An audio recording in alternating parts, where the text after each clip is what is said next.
Madame, Monsieur, bonsoir. Heureuse de vous retrouver pour ce nouveau numéro de l'Hebdo Écho, votre rendez-vous avec l'économie sur Média TV. Comme le veut la tradition, le début de l'année est synonyme de publication, de prévision, notamment de croissance, un phénomène essentiel à notre économie. Le débat s'impose donc pour parler de l'avenir de cette économie nationale. Et justement, pour en parler, j'ai le plaisir de recevoir Mohamed Taamouti. Bonjour. Bonjour. Vous êtes directeur des études économiques au sein de Banque Al Maghreb. Bienvenue à vous. Également sur ce plateau, Driss Fina, bonsoir. Bonsoir. Alors vous êtes membre du comité scientifique au Centre marocain de conjoncture. Bienvenue. Merci. Également pour parler de croissance et de décrypter les prévisions, les différentes prévisions de croissance, j'ai le plaisir de recevoir mon confrère de la vie Éco, Saad Ben Mansour. Bonjour. Bonsoir. Toujours un plaisir de vous recevoir sur ce plateau. Et puis du HCP, du Haut Commissariat au Plan, j'ai le plaisir de recevoir le secrétaire général du HCP, Abdelhak Alalat. Bonsoir et bienvenue à vous. Merci.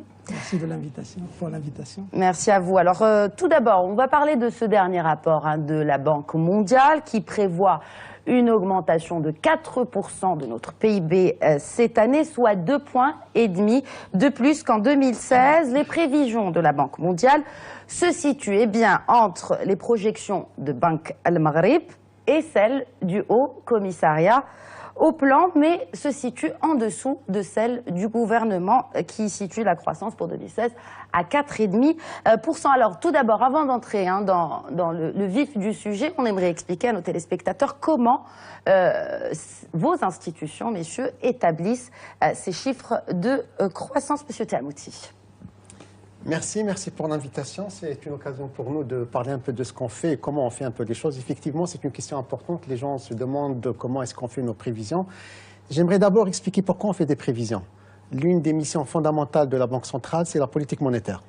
Et la politique monétaire, c'est des décisions qu'on prend sur un certain nombre d'instruments. Pour prendre ces décisions, on a besoin d'avoir une vision de où va l'économie à moyen terme. En général, c'est les deux années à venir, ou les 8 trimestres. Et pour ça, on a besoin de projeter l'économie dans toutes ses dimensions, dans tous ses volets. Ça veut dire la croissance, l'emploi, l'inflation, tous les domaines pratiquement. Donc, comment est-ce qu'on fonctionne? Donc, on a un conseil qui se réunit chaque trimestre. Et donc, les réunions sont connues d'avance. On sait par exemple que le 21 mars, on aura la réunion du Conseil. Donc, le 21 mars, on va annoncer nos nouvelles prévisions. Donc, on fait des prévisions de toute l'économie et chaque trimestre. Et chaque trimestre, avant d'aller au Conseil, on actualise nos prévisions. Donc, sur la base de ça, on prend nos décisions.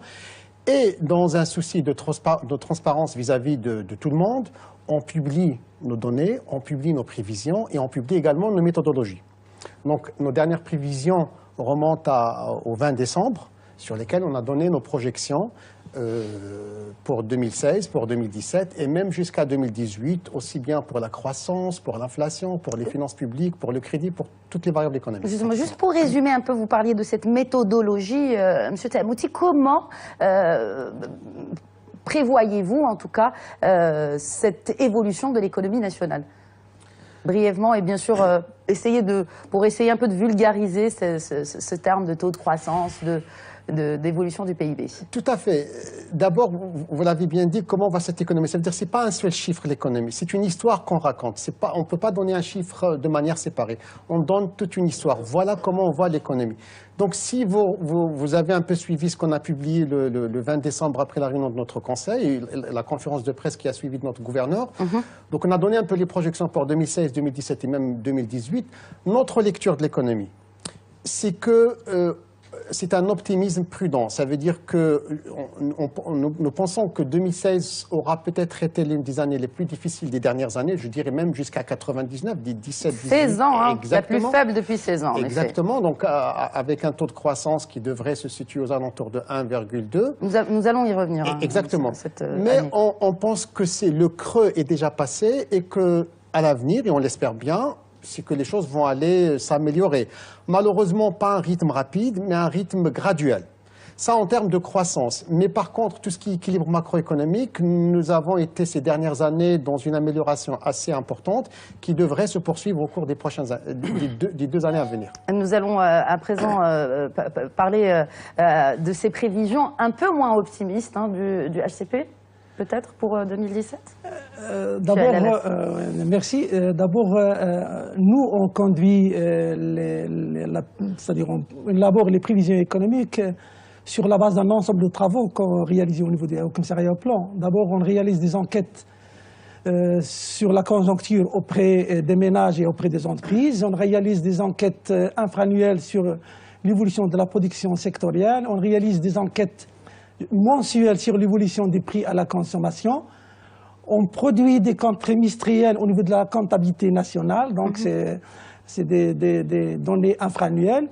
On fait de l'analyse de conjoncture. Nous avons un institut qui fait de l'analyse de conjoncture, c'est-à-dire il essaie de compléter les observations réalisées ou plutôt établies par la comptabilité nationale pour les trimestres, par des estimations pour le trimestre à venir et bien sûr par une anticipation même pour les trimestres d'après. Et bien sûr, on produit le budget économique. Le budget économique, c'est un cadre qui établit des prévisions 2 fois par an. On produit le budget économique exploratoire au fin juin de chaque année. C'est un budget dont, je dirais, la référence, c'est qu'on ne tient pas compte de ce qui sera retenu dans le prochain loi de finances. Donc c'est un budget économique à politique budgétaire inchangée. Et on produit une prévision exploratoire qui est une référence pour les décideurs et pour la préparation même de la loi de finances. Et on revient, après l'adoption de la loi de finances, on produit ce qu'on appelle le budget économique prévisionnel.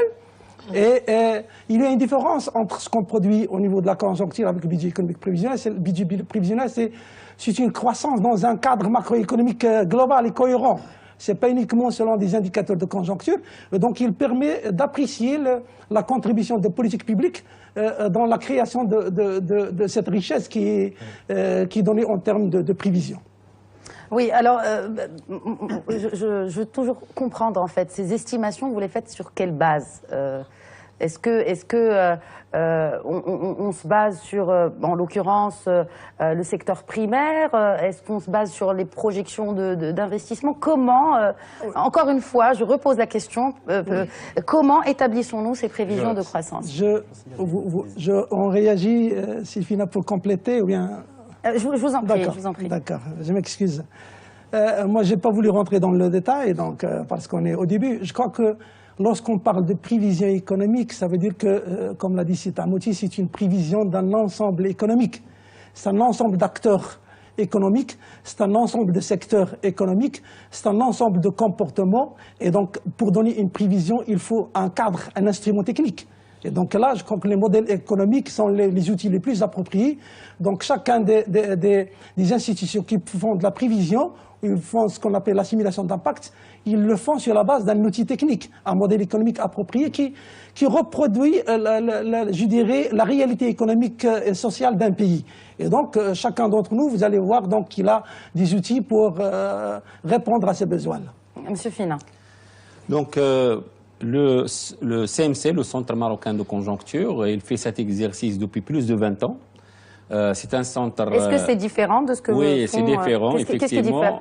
C'est différent, c'est l'approche qui est différente. Donc l'approche et les hypothèses. Donc comme j'ai dit, le CMC, il fait cet exercice depuis plus de 20 ans. Et donc il a l'avantage qu'il est indépendant du gouvernement. Donc lui, il fait cet exercice indépendamment des influences politiques. Et ça, c'est très important. C'est pour cela qu'il est suivi par l'ensemble des acteurs économiques, par la presse. Donc tout le monde attend chaque année ce que le CMC va se faire sortir comme prévision pour l'exercice à venir. Donc pour l'approche de CMC, il est simple. Je vais la résumer donc brièvement pour le commun des gens qui nous suivent, parce que c'est pas facile donc d'expliquer comment donc. On essaiera d'expliquer. Justement, mais on va essayer de faciliter cet exercice de la manière suivante. Donc, nous, on réduit l'économie donc à un nombre de secteurs économiques qui influencent le plus l'économie. Donc, on a la structure de l'économie, donc les secteurs les plus importants. On a leur poids dans l'économie et on sait comment ils ont évolué au cours des 20 dernières années. Et qui sont donc les autres facteurs qui influencent ces secteurs. Par exemple, si je prends l'agriculture, donc on sait qu'il est très influencé par les précipitations. On sait que l'industrie est influencée par la demande intérieure et la demande extérieure. On sait aussi que notre croissance est influencée par donc la zone euro, par la demande internationale. Donc sur la base d'un certain nombre d'hypothèses donc de ce genre-là, c'est-à-dire comment va évoluer le monde, comment va évoluer les principaux clients de Maroc, notamment donc la zone euro, hein, le prix du pétrole, donc le taux d'inflation, comment ils vont évoluer les prix. Donc on fait des hypothèses justement concernant l'évolution des principaux secteurs qui influencent la croissance. Donc les principaux secteurs sont connus. Donc il y a donc l'industrie, il y a l'agriculture, il y a donc le commerce, le secteur de BTP. Donc on connaît le poids de chaque secteur.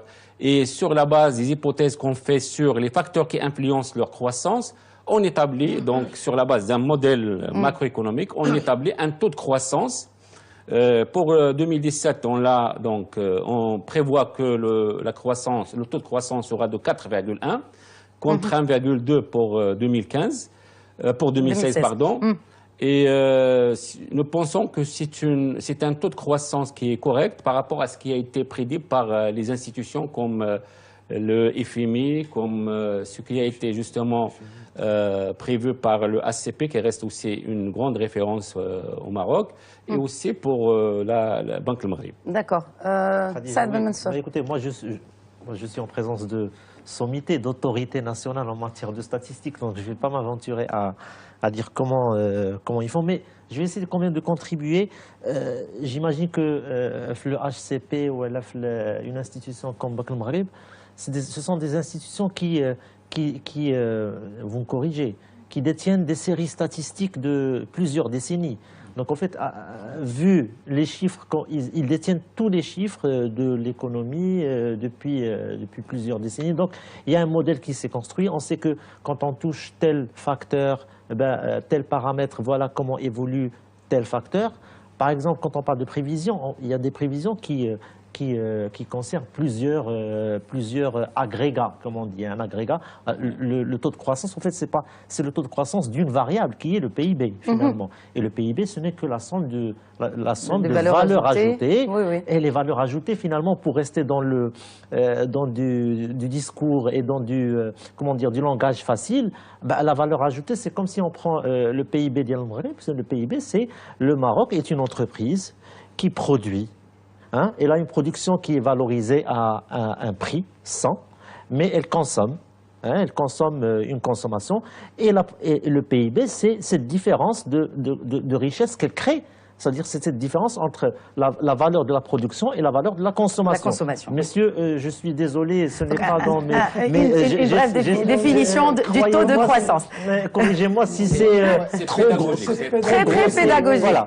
Merci. Alors maintenant, j'ai juste une chose. Oui.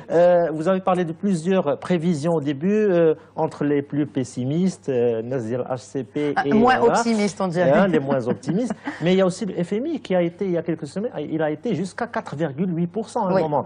On se dit, est-ce que c'est raisonnable? Mais écoutez, moi je pense que c'est, oui, 4,8% parce que il y a un antécédent, il y a un précédent. En 2009, quand on avait eu une excellente année agricole, on avait frôlé les 5%. Oui. Donc c'est pas du jamais vu.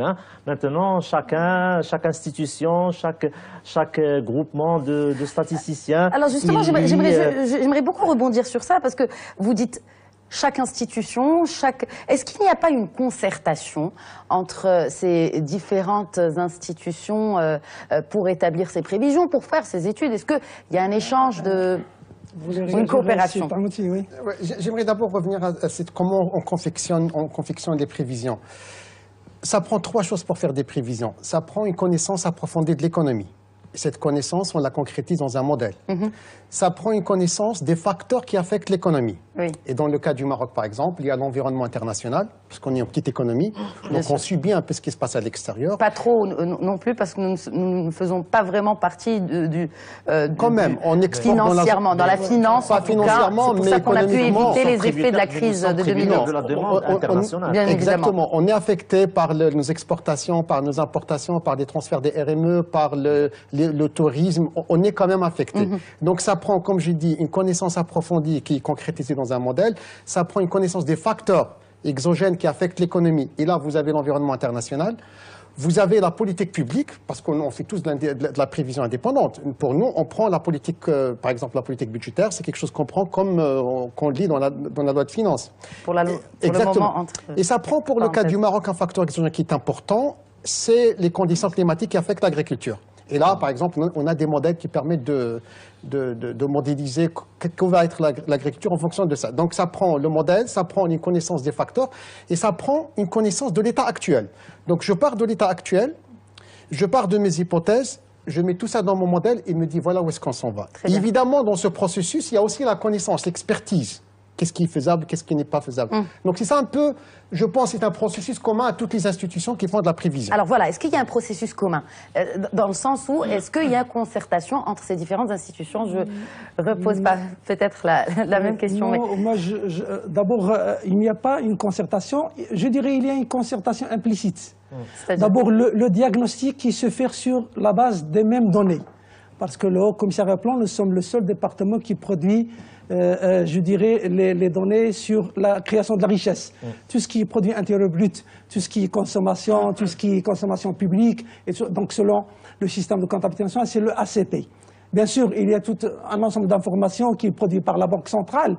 Et donc, c'est une base qui est commune à tout le monde. Cette connaissance dont tu as parlé, c'est un outil, c'est que notre connaissance de l'historique économique des pays, donc elle est commune. Maintenant, comment la transposer pour faire une prévision? Bien sûr, on a besoin d'instruments techniques, la modélisation. Et la modélisation, il n'y a pas un modèle standard. Ça dépend de la problématique qu'on veut traiter, donc pour laquelle on doit identifier, ou bien plutôt on doit avoir l'outil qui permet de donner des prévisions plus proches de la réalité. Ça d'une part. Deuxièmement, c'est que la prévision, c'est un cadre de cohérence qui est clair. Vous savez, une bonne prévision, dans le jargon économique, on donne une bonne prévision, il ne se réalise jamais. C'est une bonne prévision, c'est elle qui permet aux agents économiques de modifier leur comportement, de la prendre en considération. Et lorsqu'ils modifient leur comportement, ils le modifient par rapport même à l'historique. Il se peut que les réalisations qui vont venir, ils peuvent être aller au-delà de la prévision. Maintenant, en termes de, je dirais, d'optimisme, je crois que l'ensemble des institutions, que ce soit le ACP, la Banque centrale, le CMC ou bien la Banque mondiale, le FMI, ils sont optimistes parce qu'on passe d'une croissance qui est aux alentours de 1, 2, 1, 3. Donc en tout cas, je dirais que c'est la croissance la plus faible sur 16 ans. Mais on est optimiste avec prudence. Pourquoi? Parce que ce n'est pas uniquement la contribution au secteur agricole. Le secteur non agricole aujourd'hui, sur les 5 dernières années, il a régi une croissance aux alentours de 2%. C'est-à-dire que c'est presque la moitié de ce qui est réalisé pendant les années avant. Exact. Ça veut dire qu'on ne peut pas aujourd'hui être, c'est-à-dire on est optimiste, 3,6.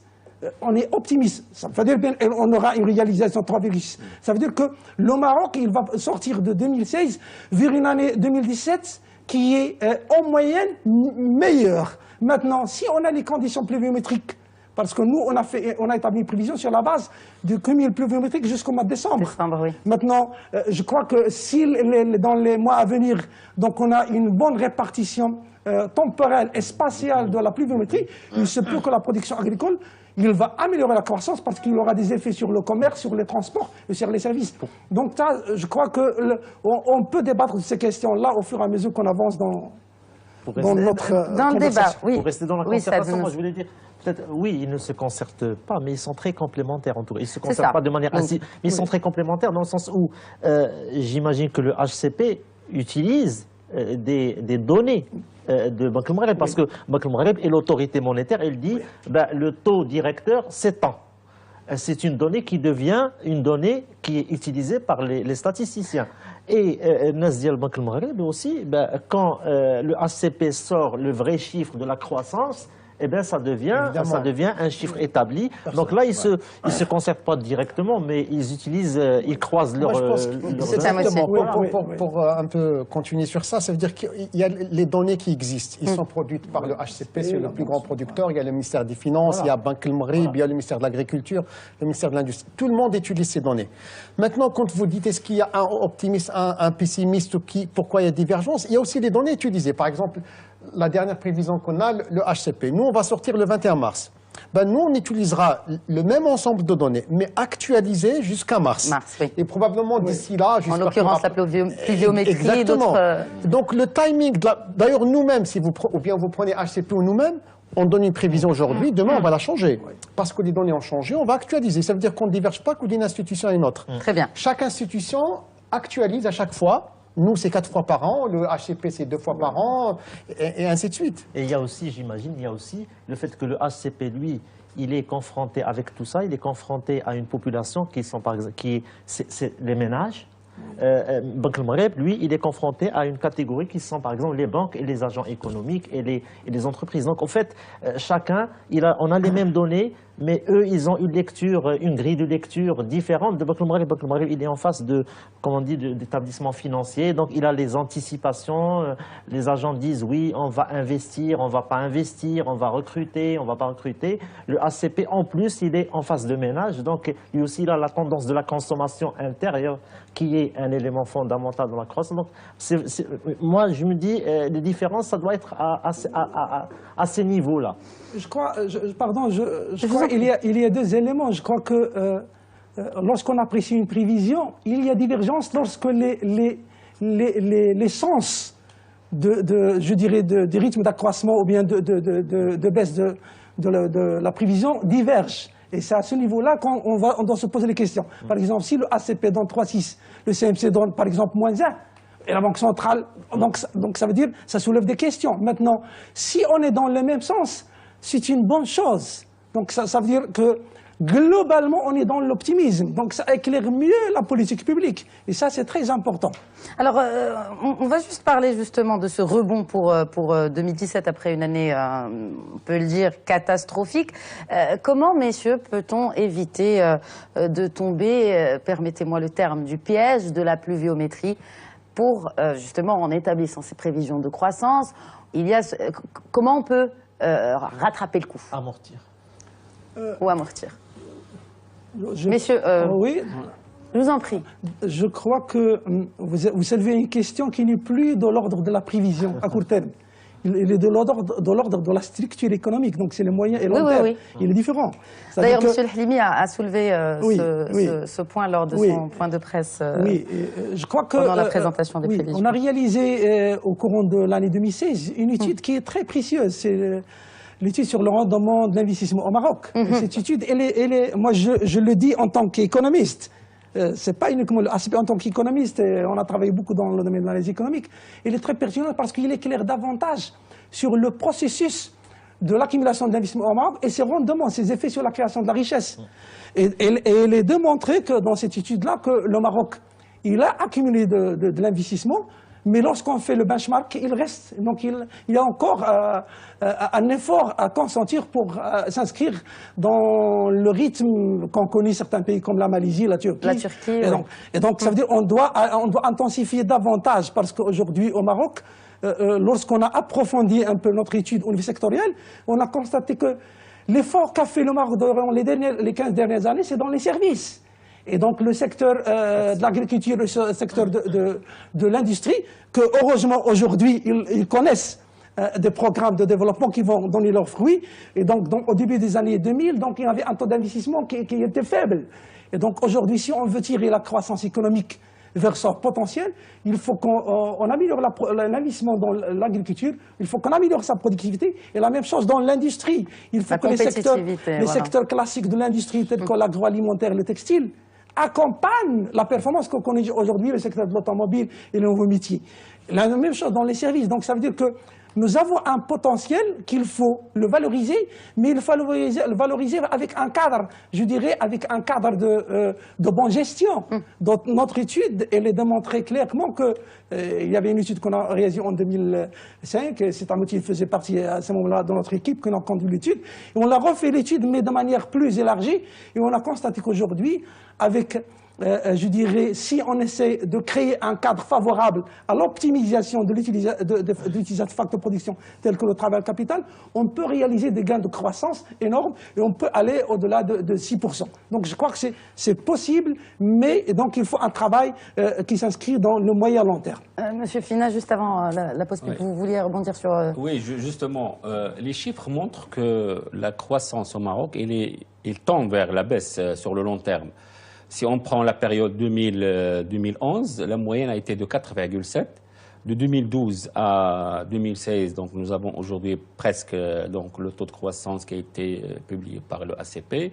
On a une moyenne de l'ordre de 3,4. C'est-à-dire qu'il y a une baisse structurelle de taux de croissance. Cela est dû à plusieurs facteurs. Tout d'abord, il y a un facteur international, parce que même au niveau international, il y a un ralentissement. La Chine, aujourd'hui, qui tire justement l'économie internationale, il connaît aujourd'hui un ralentissement de sa croissance. La zone euro, la zone, justement, toute la zone euro, il est en difficulté. Mais cela n'empêche pas qu'on doit interroger notre modèle de croissance au niveau national. Donc il y a un problème dans l'efficacité de toute la politique économique qui a été conduite par le gouvernement qui vient de terminer son mandat, parce que la politique qui a été conduite, c'était une politique restrictive. Donc il y a eu plus, donc on a fait plus attention aux équilibres macroéconomiques donc on n'a pas donné plus d'attention à la croissance, plus d'attention à l'amélioration de la consommation. Donc sur ce volet-là, je pense que on doit interroger, comme j'ai dit, deux niveaux. Donc tout d'abord le modèle de développement sur le long terme, parce que son efficacité aujourd'hui montre les chiffres montrent que l'efficacité de notre modèle de croissance s'affaiblit. C'est-à-dire il y a un niveau effectivement de l'investissement, sachant que l'investissement, donc lorsqu'on voit les chiffres de l'investissement sur le long terme et on les compare en termes de croissance, même avec la Corée du Sud, donc le rythme de croissance des investissements, ils sont en hausse, même à des niveaux supérieurs. Mais le problème qui se pose, c'est l'efficacité de ces investissements, parce que la majeure partie de nos investissements sont dans le BTP, sont dans la construction de logements et non pas dans les secteurs productifs sur le long terme, c'est-à-dire par exemple l'industrie et l'agriculture. Donc lorsqu'on voit les investissements faits dans ces deux secteurs, elles restent très très faibles, surtout dans l'agriculture. Ça ne dépasse pas les 4 milliards par an. Et nous voulons donc avoir l'autonomie, notre autonomie en termes des produits agricoles. C'est pas possible. Nous voulons donc si nous voulons réaliser des taux de croissance fiables sur le long terme, donc on doit revoir la feuille de route de l'industrie, parce que les chiffres de l'industrie, même si on a conduit différentes politiques d'émergence de l'industrie, mais les chiffres montrent qu'on a des choses inversées. Parce qu'il y a moins d'unités industrielles, il y a moins d'exportation de produits industriels. Moi, je ne parle pas parce que c'est vrai. Nous allons revenir à l'offre exportable et justement à ces éléments-là, nous allons reprendre le débat juste après cette courte pause pub. Merci de rester avec nous. Bonsoir à nouveau et bienvenue si vous nous rejoignez. Juste avant la pause, nous évoquions avec mes invités cet aspect très très important de notre modèle économique vulnérable, qui reste souvent vulnérable, notamment face à la pluviométrie. Saad Ben Mansour, Monsieur Fina, juste avant la pause, évoquait justement ce système et ce modèle économique qui est, selon lui, à revoir. En tout cas, pour rester dans le schématique, voire même caricatural, l'économie, c'est trois compartiments. Je parle encore sous l'autorité des statisticiens économistes. Il y a le primaire, qui est l'agriculture et la pêche et compagnie. Il y a le secondaire, c'est les mines et l'industrie. Et le tertiaire, tout ce qui est service. Alors, si maintenant, effectivement, on voit que dans le primaire, on sait que le primaire, il est exposé à la pluviométrie, Encore que c'est tout un débat parce qu'aujourd'hui, on sait que notre agriculture, la partie agricole qui est la plus exposée à la pluie, c'est la céréaliculture. Or, et il est établi aussi que 20% de la production, de la valeur ajoutée agricole, c'est uniquement 20% qui est exposé aux effets de la pluie. Donc il y a 80% à la limite des cultures et des activités agricoles qui ne dépendent finalement pas de cette pluie. Alors on peut se demander, et comment ça se fait? Comment ça se fait? Je pense que la pluie, on le sait tous, la pluviométrie au Maroc n'a pas un effet uniquement sur les activités agricoles. C'est un effet aussi qui est un peu diffus dans toute l'économie. Il y a beaucoup d'agents économiques, il y a beaucoup d'investisseurs, il y a beaucoup de chefs d'entreprise, il y a beaucoup de filières qui sont dans l'attente de voir comment va être l'année agricole, je parle pluviométrie, pour décider si oui ou non, cette année je prends un risque en investissant ou je ne fais rien parce que bon, l'année ne sera pas. Parce que historiquement, effectivement, la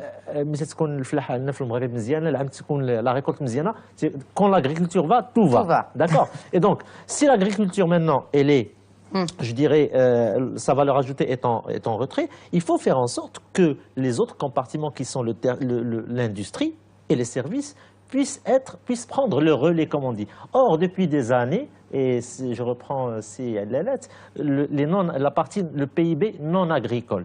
D'accord, il y a le PIB bas, le PIB agricole et le PIB non agricole. Et bien malheureusement, l'industrie, depuis quelques années, elle est à un rythme de croissance de 2%, de 2,5%. Donc elle ne prend pas le relais. Or, aujourd'hui, je pense que le Maroc est allé dans des stratégies sectorielles pour ne plus rester dans des activités industrielles classiques qui ont été, comment dire, pénalisées par des effets de prix. Par exemple, je dis une industrie classique qui est les textiles. Les textiles, oui, on produit, mais vu la concurrence sur le marché européen, la valeur commerciale de notre production fait que le volume y est, mais la contrepartie commerciale n'y est pas. Donc, valeur ajoutée, c'est pas. Alors là, vous parlez de l'offre exportatrice marocaine concrètement. Entre autres, bien sûr. Donc, mais par contre, quand on fait de l'aéronautique, oui. Quand on fabrique une pièce, cette pièce, elle a de la valeur commerciale beaucoup plus élevée que peut-être un pull ou un jean. La valeur ajoutée. Oui, je rebondis sur ce qu'a dit ici Mansour. Je crois que, d'abord, c'est sûr et certain que la composante de la production céréalière, qui était omniprésente avant les années 2000 dans la production agricole, et donc c'était 50%, 40-50%. Aujourd'hui, il est aux alentours de 20%. Et il est ressenti au niveau de la croissance économique. Dans les années 90, où cette composante était omniprésente, chaque fois qu'il y avait une baisse... On faisait du négatif. Oui, on faisait du négatif. Pourquoi? Parce qu'aujourd'hui, la composante agricole non céréalière, il est en train d'atténuer les effets fluctuants, parce que les fluctuations sont énormes. On passe de 110 millions de quintaux à 40 millions, donc c'est une baisse, je dirais, à 4 ou à 5 fois. Donc ces baisses-là, elles sont aujourd'hui atténuées. Mais il faut faire attention, c'est que, parce qu'on a uniquement des conditions climatiques fluctuantes, une année de sécheresse, une bonne année agricole. Si on a 2 années de sécheresse qui succèdent, même la composante non céréalière, il va être affectée. Ça d'une part. Deuxièmement, vous avez soulevé le cas de modèle économique. Lorsqu'on parle de modèle économique, c'est très important d'approfondir la réflexion dans les structures, au niveau des comportements de production et de consommation. Si on veut modifier notre modèle économique de croissance, de création de richesse, il faut revoir les facteurs de production qui sont utilisés dans le processus, que ce soit le capital, que ce soit la main-d'œuvre. Aujourd'hui, une meilleure, je dirais, maîtrise des technologies passe par une accumulation de capital humain. Donc c'est une condition nécessaire aujourd'hui. Une meilleure, je dirais, maîtrise des technologies passe par un investissement dans les secteurs productifs de pointe. Oui. Donc sans ces éléments-là, on ne peut pas aller plus loin. Je prends le cas de la consommation. Je m'excuse, c'est un outil. Le comportement de la consommation aujourd'hui, notre modèle économique, il a été tiré par la demande intérieure. Et aujourd'hui, on ressent qu'il y a un ralentissement notamment de la demande intérieure. De crédit, on le sent là-dessus. D'abord, un ralentissement de la demande intérieure. Et dans cette demande intérieure, il y a une composante qui est très importante, c'est la consommation de ménage. Ouais. La consommation de ménage, c'est un indicateur de la qualité de vie. Aujourd'hui, avec l'enquête consommation qu'on a réalisée, on a constaté que les gens consomment davantage de produits non alimentaires. Ça veut dire qu'il y a une amélioration du niveau de vie. Et lorsque les ménages, la population se positionnent sur ce palier-là, il est très difficile de la reclasser. Donc, ils peuvent le préserver. Et donc, c'est un outil, il peut l'analyser en profondeur. C'est qu'aujourd'hui, les ménages, même avec un ralentissement des revenus, le revenu disponible, et en termes de salaire, selon nos données, ils sont en train de s'endetter pour préserver leur pouvoir d'achat. Donc, ça veut dire qu'à moyen terme, il faut que la restructuration passe par l'utilisation de facteurs de production. Donc, au niveau des secteurs d'activité, c'est très important pour permettre une création de la richesse qui va vers le potentiel et qui permettra une meilleure redistribution des revenus. À travers la qualification, on peut avoir un revenu meilleur. À travers la qualification, on peut avoir une ressource pour une épargne qui peut soutenir un investissement, je dirais, colossal, parce que ce qui est demandé aujourd'hui dans l'accumulation d'investissement, donc je crois que c'est un effort à consentir qui est très, très coûteux dans les années à venir. Monsieur Tamoutier. Oui, moi je pense qu'on est en train de faire un peu un va-et-vient dans le temps, parce qu'on parle en même temps de prévisions qui sont des choses conjoncturelles. Donc quand on parle de prévisions, c'est 1 an, c'est 2 ans. Et puis on va dans le temps en parlant de choses plus structurelles. Là, ça prend beaucoup plus de temps. Là, on est plus dans le long terme. Exactement. Sur le moyen terme, le court terme, ce dont on parle aujourd'hui, ce sont des prévisions. Donc, c'est des choses qu'on observe, qu'on ne peut pas nécessairement changer comme on veut. Il y a 2 types de politiques qui peuvent changer ça. La politique monétaire et la politique budgétaire, qui ont un horizon de court moyen terme. Maintenant, si on veut changer des choses à long terme, c'est des réformes structurelles qui peuvent être d'ordre sectoriel, mais peuvent être surtout transversales. Hein, on peut parler du problème de l'éducation, du problème même de gouvernance de notre développement. Par exemple, c'est quelque chose qu'on fait nous à Banque El Moghreib chaque année. C'est l'exercice que fait le gouverneur devant Sa Majesté, où il présente un peu sa lecture. Et généralement, c'est des choses de long terme. On parle même, par exemple, de la gouvernance du développement. Il a proposé, par exemple, d'aller vers la mise en place d'une planification stratégique. Ce qu'on a devant nous aujourd'hui, pourquoi on fait ce va-et-vient, moi je pense, c'est parce que depuis 2013, on a un ralentissement assez sévère de l'activité non agricole. Malheureusement, notre croissance est toujours, il y a cette partie volatile qui est l'agriculture. Elle est moins volatile qu'avant, mais elle est toujours volatile.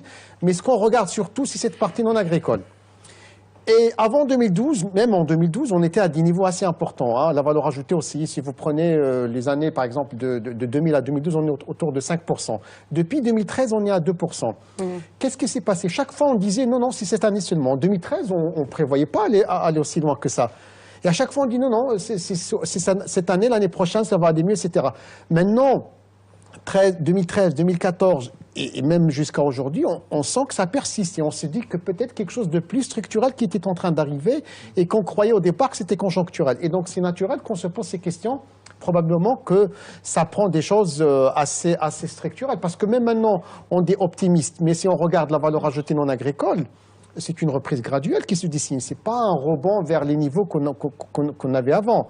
Donc maintenant, le débat sur ces choses structurelles, c'est un peu plus stratégique. C'est un autre type de politique. Revenons justement au court terme et au moyen terme. Vous parliez d'autres éléments qui impactent notre croissance économique, en l'occurrence la conjoncture mondiale. On attend beaucoup de changements cette année, notamment vous parliez tout à l'heure je dirais pas un ralentissement, mais un essoufflement de la croissance chinoise. Il y a la zone euro qui tente de sortir la tête de l'eau tant bien que mal. Les pays émergents, en tout cas selon la Banque mondiale, pourraient rebondir en 2017. Comment le Maroc est-il concrètement affecté par ce nombre d'éléments mondiaux? Le Maroc est naturellement exposé à travers la demande mondiale. Aujourd'hui, nous sommes en plus, depuis quelques années, sur des secteurs où cette demande mondiale est de plus en plus importante. Je recite le secteur de l'aéronautique, je cite aussi l'automobile, je cite les activités d'offshoring. Nous sommes, même sur les industries classiques, genre textile et autres, agroalimentaire et autres, nous avons un grand client qui est à nos portes, qui est l'Europe. Et quand l'Europe bouge, nous, on le ressent chez nous. Quand la consommation s'effondre en Europe, on le ressent. Quand les ménages européens dépensent moins en Europe pour leur voyage, ben, ça se ressent chez nous. Quand ils dépensent moins pour acheter des vêtements et de l'habillement, ben, on le ressent chez nous, puisqu'on en fabrique beaucoup pour le marché européen. Donc forcément, nous sommes exposés, qu'on le veuille ou non. Et puis maintenant, il faut juste trouver les moyens, parce qu'au niveau de cette demande internationale, à mon avis, et on a commencé déjà à le faire, il faut diversifier. Voilà. Il faut diversifier pour que, quand le marché européen est essoufflé, ben, on peut se retourner vers le marché nord-américain, ou le marché asiatique, ou le marché africain, du Moyen-Orient, ou le marché de plus en plus africain, effectivement. Voilà. Monsieur Fina.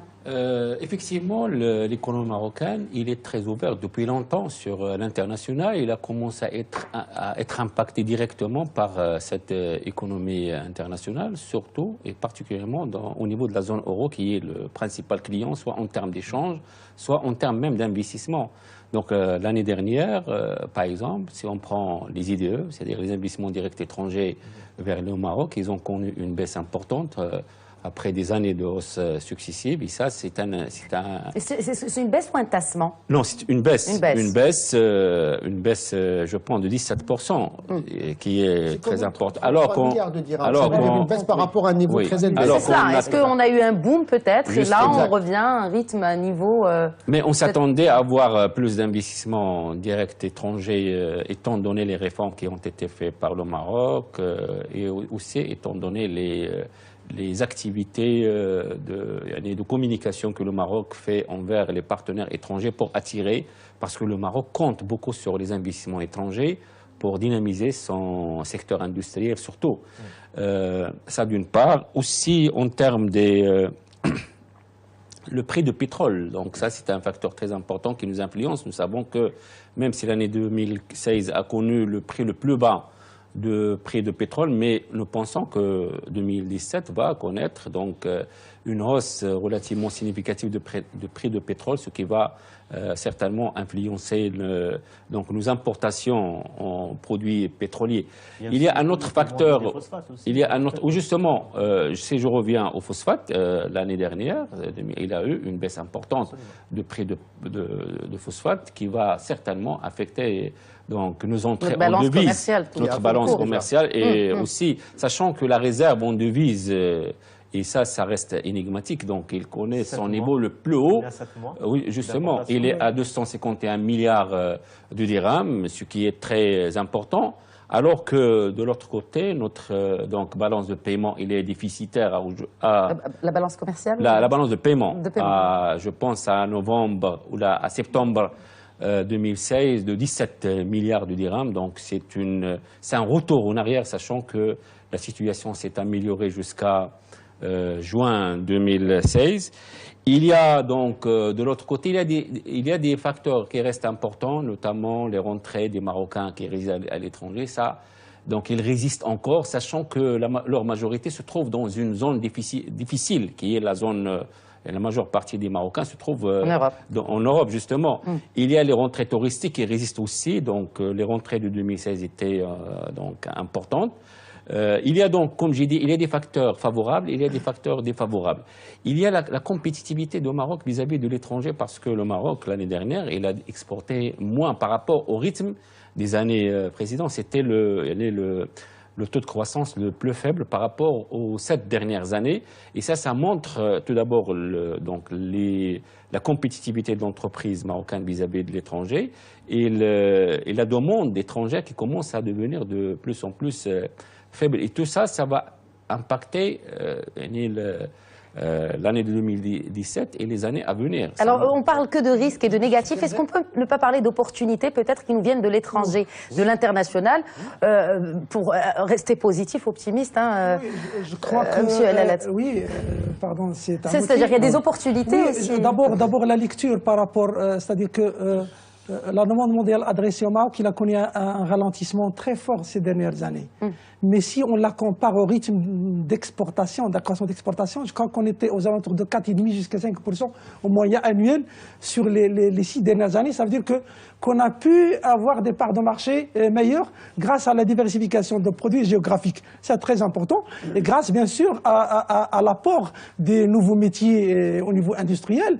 Les automobiles aujourd'hui, donc, ils connaissent des performances grandioses. Donc, ils ont contribué, je dirais, la moitié du rythme d'accroissement des exportations, il provient de la performance du secteur nouveaux métiers. Et le secteur industriel, la moitié de la croissance même du secteur industriel, il provient de l'accroissement du secteur de l'industrie automobile.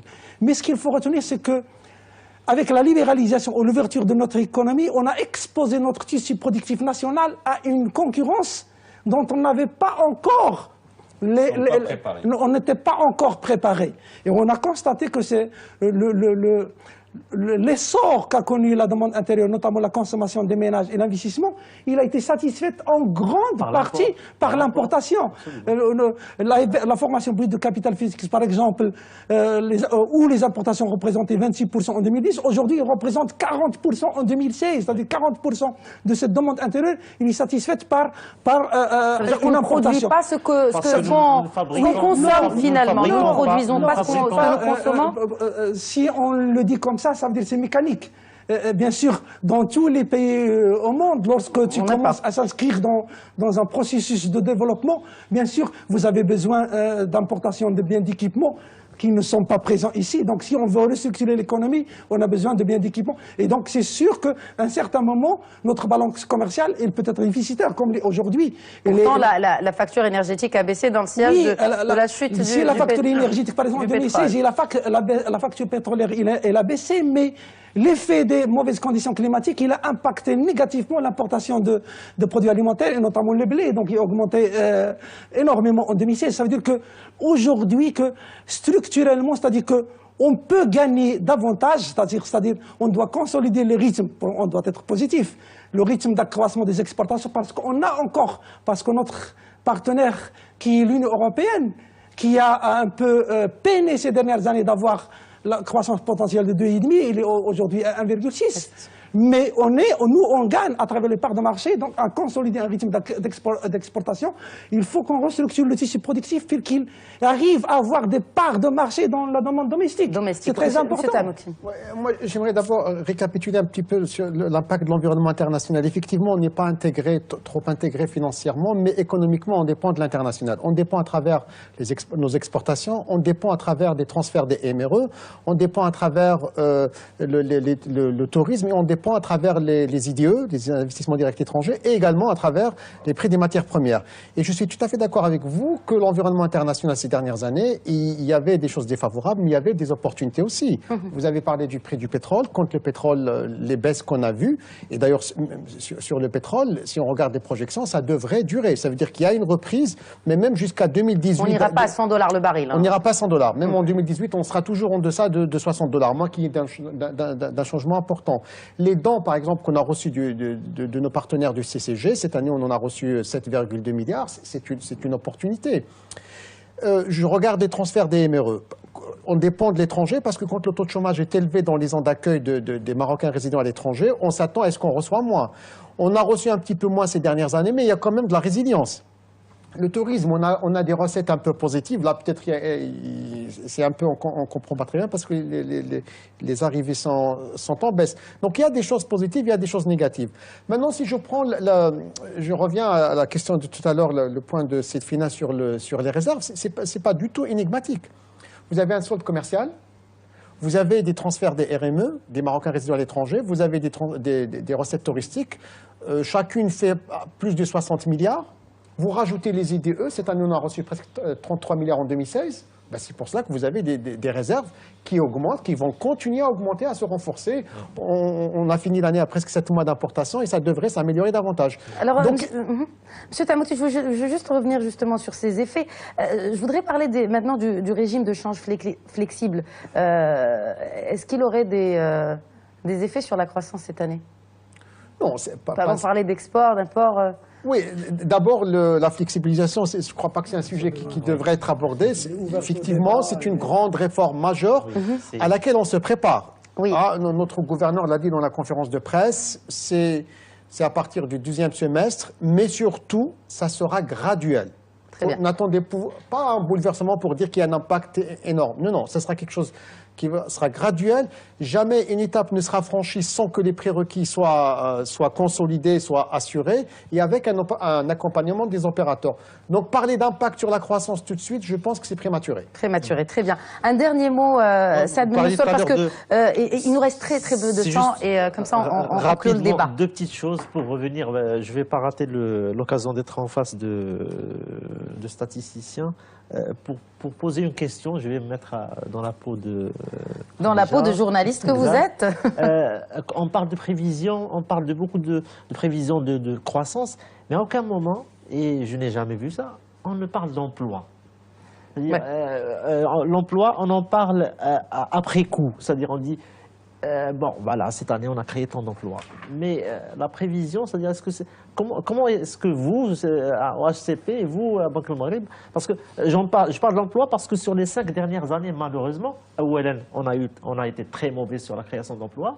Et puis, secondo, parce que tout ça, in fine, c'est quoi l'objectif? Finalement, croissance, PIB, richesse, c'est la création d'emplois. Si à la clé, il n'y a pas de création d'emplois... La réponse peut-être d'abord du HCP et puis de Banque Maghreb, brièvement. D'ailleurs, dans presque toutes nos prévisions, on fait bien sûr, on traite de l'emploi.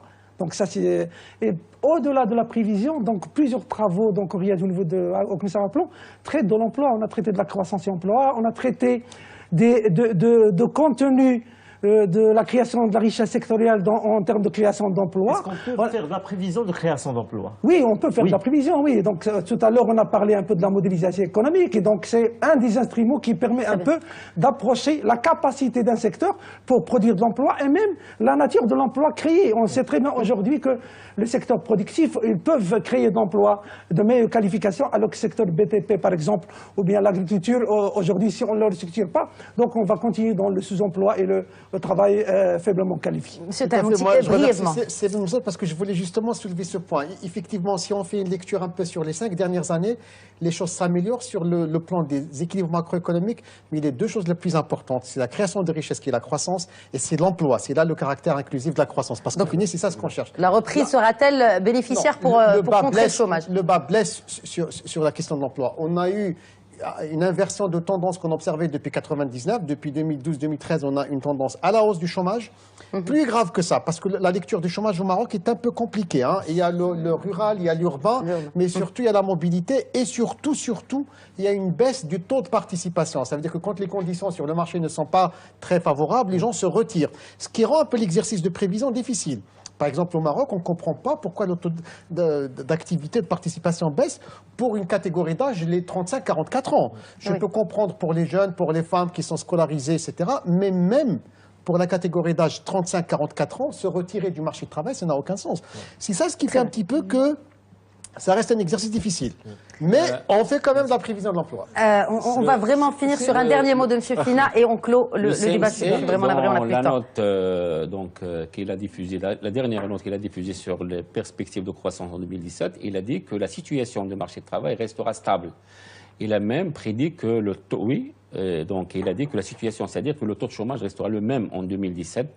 Et c'est la dernière phrase par laquelle il a terminé sa note. Donc il a prédit aussi que pour le taux de croissance des investissements, il sera de 4,1. Et c'est important parce que nous savons que, à travers l'investissement, nous avons des créations d'emplois, mais les destructions d'emplois avec les créations restent. Très bien, donc il n'y a pas de changement la situation restera pour les stable. Créations d'emplois. Merci messieurs d'avoir répondu à l'invitation de l'Hebdo Écho. Au plaisir de vous retrouver la semaine prochaine pour un nouveau numéro de l'Hebdo Écho. Bonne soirée à tous.